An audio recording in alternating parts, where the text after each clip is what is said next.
はい、改めまして皆さんこんばんは。今日はですね、ブランディングによる売上アップ5つの方法セミナーということでお話しするんですが、実はブランディングというテーマでお話しするのは今回初めてなんですが、ちょっとですね、経緯がありますので、まずその辺を説明していきたいと思うんですが、まずですね、ここにあります、企業が生き残っていくために優先すべき戦略3つと5ステップというふうに書いてあるんですが、経営、商売していく上において大事なのはマーケティングとマネージメント、ブランディングと言われています。マーケティングっていうのは2つに分かれて、集客をする、お客さんに来てもらうということと、来てもらった人に何度も買ってもらう、これができれば大体会社は儲かるわけなんですけど、ただ残念なことにですね、集客があまりうまくいきすぎちゃうと、例えばカフェでもそうですね、お客さんがいっぱい来すぎちゃうと入れなくなる、行列ができる。そうするとせっかく開店してね、たくさん食べてもらいたいのに、例えばお昼時間が終わってしまう。そうするともったいないで、もう行列待ちきれないからもう帰っちゃうみたいなことが起きちゃうので、しょうがないなと。それでも売り上げ上げようと思ったら、じゃあもうちょっと広いところに移ろうとか、広い部屋にね、拡充しよう。ちなみに今、弁天橋のたもとにあるスターバックスが、今月末で1回閉店するんですね。で、7月かなぐらいにもう1回リニューアルオープンするんですけど、あそこすごい流行ってるじゃないですか。で、すごい流行ってるんだけど結局入れないし、駐車場いっぱいだし行列になるから、それ以上売り上げって上がらないので、今建物の一つ裏の土地を買ってそこを今慣らしていって、多分、倍ぐらいの面積で買えるんですよね。だから駐車場も倍ぐらいになるし、部屋の大きさも倍ぐらいにすることによって、もっとたくさん売り上げ上げてもっと来てもらう仕組みを作ろうというふうにやってるわけなんです。そうすると当然ですけど、ここの次の問題が出てきて、例えば、集客ができたんだけど、すごい上手に料理を作るスタッフが、辞めてしまうとか、すごいね、看板娘みたいな人が辞めてしまうと、リピートしてくれなかったりするので、人の問題ですね、スタッフを雇わなきゃいけない、これはすごい問題になってますね。人がとにかくいないということですけど、この人を増やさなきゃいけないという、どうやっていい人材を確保するっていう、マネージメント、どうやって人を辞めさせないようにするかっていうのも、人材マネジメントに関することを勉強しなきゃいけないし、今言ったスターバックスの例で言えば、財務ですね、お金を借りなきゃいけないとか、どうやってお金を借りるのかとか、これ前回も少し話しましたが、客単価を上げることによって利益をいっぱい増やして、それを次の投資に向けようとか、そういうお金に関することもやっぱり勉強していかないといけないという話をです。ちなみに今日たまたま昼ですね、新潟の商工会議所でやっている、クラウド会計セミナーっていうのがあって、僕ちょっとネタを仕入れに行ってきたんですけど、そこでそこの方が話をしていたのは、例えば飲食店だったら、すごいね、美味しいパンを提供しているお店があってすごい儲かってたんだけど、残念ながら潰れちゃったと。でなんでかって言ったら、あまりにもいい材料のものを作って、あまりにもねこだわって作ったんだけど、その割に、他社と比べて値段が変わらなかった。だからお客さんは満足度が高いのでそこに行って流行ってたんだけど、そうすると利益が取れないので儲からなくて、それで、結局潰れてしまったっていう話があって、その時に、飲食店は、原価率ですね 35% 以下にしなさいみたいな話を今日出てました。ということは、例えば1000円のものであったら350円の原価で残り650円を乗せて売らないと、儲からないんだよ。で6割って言ったかな、人件費入れて6割か7割ぐらいに収めなさいとかって話とかしてましたけど、そういう話が財務ですね。そういう集客まで来てリピーターも増えるんだけど結局儲からないのは、ここの問題、あと、人材の問題があります。そして、最後がですね、付加価値って書いたブランディングって話なんですけど、ブランディング、今日話するブランディングって何かって言ったら、何もしなくても集客できるということですね。何も広告持たなくても何もしなくても、もうお店として、すごくブランディングされているから、まさにブランディングされているので、たくさんお客さん来るし、リピーターさんも何もしなくてもリピートしてくれるし、何もしなくてもあなたの会社で働きたいって言ってくれるし、あまりにもいい会社だから誰も辞めないし、どうぞお金を貸してあげますみたいに銀行さんも儲かってるから、ぜひうちの銀行使ってくださいとかって言ってくれるような、理想の状態ですね。それが、ブランディングということです。だから結果的にこのブランディングっていうのを成功すると、これが全て成功している状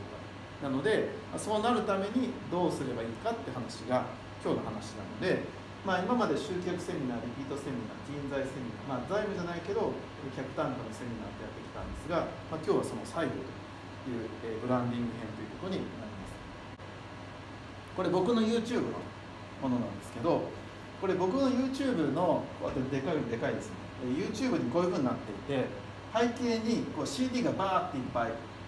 並んでるとこで僕 YouTube の動画でいつも喋ってるんですけど、果たしてこの背景で OK なのかという、ブランディングしようと思ったらこの背景で OK なのっていう話なんですね。僕はインターネットとか経営のコンサルタントをしていますけど、 CD は関係ないじゃないですか。別になんか音楽のプロデューサーとか作曲家だったらこれでもいいんだけど、 CD を並べたからといって、僕のブランディングが全然されないってことですね。さっきのこの話ね、ここならまだいいんですよ。音楽好きな人を集めて仲良くなっていくっていうのは OK なんだけど、じゃあ自分のコンサルタントとしてブランディングしようと思ったら、この背景で本当に OK なのっていう話なんですね。じゃあどうすればいいかっていうことで、面白い例があるので紹介したいと思うんですけど、こちら、僕が尊敬している、福岡にあるね、ペンシル、福岡にあるって言っちゃうとあれるの、東京にあるペンシルっていう会社があるんですが、の社長の角田さんの、Facebook のカバー写真にこの写真があります。これは、アメリカの、ゴールデンゲートブリッジというですね、アメリカを代表するような有名な橋があって、でそこに本人が行ってきて、でそこの前に立って写真を撮っています。で何をやってるかって言ったら、私たちの会社は、グローバル企業でこれから世界に向けて、ホームページとか、コンサルティングの仕事をやっていきます。なので世界に向けて、何かね、商売一緒にしたいっていう方はぜひうちの会社に、ぜひ来てくださいっていう動画をこの前で撮ってるんですね、この背景で。じゃあこの角田さんが僕の背景で同じことを喋ったら、私はグローバル企業の社長ですと、これから世界で活躍する人たちのために、人材募集するんですけどっていうのをこの背景で喋ったのと、この背景で喋ったのは同じこと言ってても違うんですよね。やっぱりこれすごいと思うじゃないですか。アメリカのすごいね、やっぱさすがグローバル展開してるからアメリカにこう行ってなんかやってんだなって思うじゃないですか。これをブランディングって言うんだよっていうのを角田さんに教えてもらいました。なので横田さんのブランディングしたいんだったら背景を変えなさい。背景今 CD 並んでますけど、この CD の前になんかわからないけど、ゴールデンゲートブリッジの写真かなんかをプリントアウトしたものをでっかく貼っとけば、その方がまだなんか背景がなんかすごいと思うだけでイメージって全然違うじゃないですか。いわゆるクローマキーって言ってテレビとかでも背景の色を変えたりするっていうのも同じことなんだけど、全然印象って変わりますよね。それがブランディングなんだということです。で、さっき僕はね角田さんの紹介の時に、福岡の会社って言って送られるって言ったんですけど、福岡で創業した会社なんですけど、今、六本木ヒルズに、事務所があるんです。で、東京本社って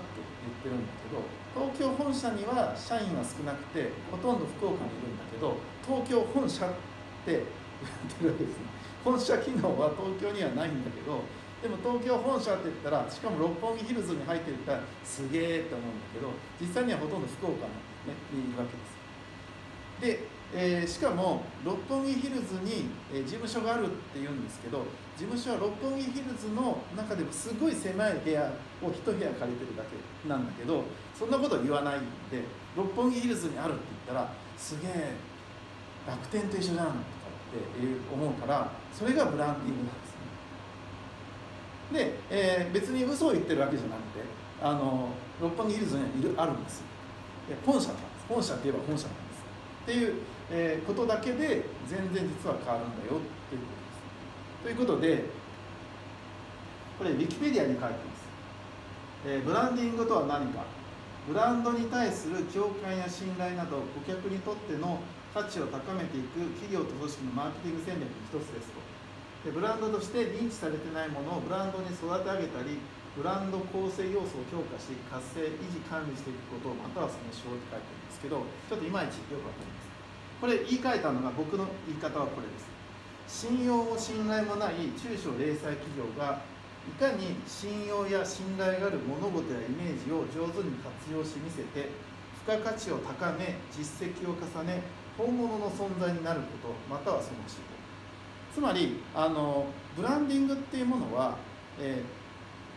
ブランディングするためには、それっぽく見せることによってすげえと思われて、でその後実績が伴うから本当にブランディングされていくっていうものですね。だってそうなんですよ。ユニクロっていう会社だって、トヨタっていう会社だって、会社ができた1年目、会社ができた初日にトヨタとかユニクロっていうブランドはありません。ユニクロすごいですねとは言われてないんです。でいつからそう言われるようになるかって言ったら、そのブランディングするための、すごそうなことを見せることによって、それが結果を伴わなかったり、だったら、剥がれちゃうわけですよね。剥がれないでその後実績をちゃんと積んで裏付けをしていけば本当のブランディングされていくっていうことなので、大事なことは何かって言ったら、いかに自分よりもすごい信用とか信頼されている企業さんだったり物事だったりイメージっていうものを上手に自分に利用するか、上手に活用するか。そうですよね。これです。背景を上手に活用してるから、自分自身、自分の会社がブランディングされてるわけで、これが、万代橋がダメなんです。万代橋だったらなんか新潟のために頑張りますっていうのは万代橋って OK だけど、グローバル企業を募集しますって万代橋はダメですよね。っていうことは、結局この自分の会社のブランドを作るときには自分以外のものでブランドっていうのは作られていってるんだよっていうことです。じゃあどういう自分よりもブランドになっているものを利用していくかということが、今日の本題になります。はい、ということでですね、ブランディングによる売上アップ5つの方法ということで、ブランドに重要なネーミングを定着させる秘訣ですね。2番目、パーソナルブランディングという話。3番目、ソーシャルメディアを使ったブランディング構築。そして、ソーシャルと対比してますが、マスメディアを使ったワンステージ上げる方法、裏技。そしてブランディングへの数値目標と効果測定という5つで今から話をしていきたいと思います。はい、ということでですね、ブランディングによる売上アップ5つの方法セミナーの3時間映像の冒頭の13分ぐらいを今見ていただいたんですけど、いかがだったでしょうかね。ということで、ブランディングとはというですね、最初の、まだ、この5つのですね、方法に入る前の部分をですね、見ていただいたわけなんですが、この後ですね、ブランドに重要なネーミングを定着させる秘訣。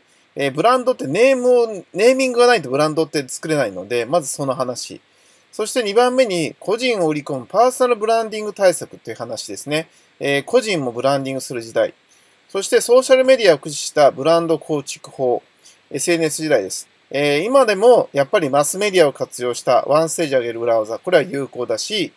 そしてブランディングするためには数値目標を立てて効果測定をするツールを使おうという話。この5つの内容を、レジュメ94ページ、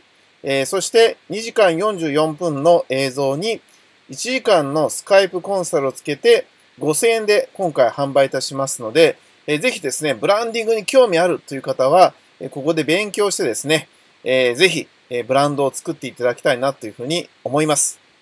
はい、ここにはいろいろ実体験も、私の実体験も入ってますので、ぜひその辺も参考にしていただければと思います。インスパイアの答えでした。ありがとうございました。バイバイ。